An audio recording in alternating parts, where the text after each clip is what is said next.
Okay, so the four hobbits are leaving Hobbiton. They steal some corn from some maggots and carrots and whatnot, and they get caught, like they get seen, so they try and run from him along the edge, and they tumble down the slope here.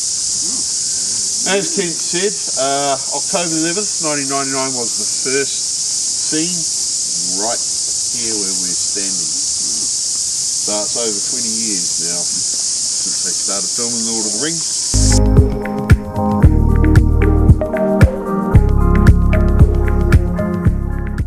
We're doing their job. That's right.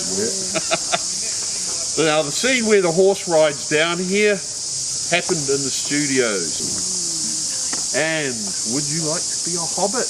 Anyone want to be a hobbit? We can get poor Aragorn standing on that paddock down there with the blue screen on the corner of the road.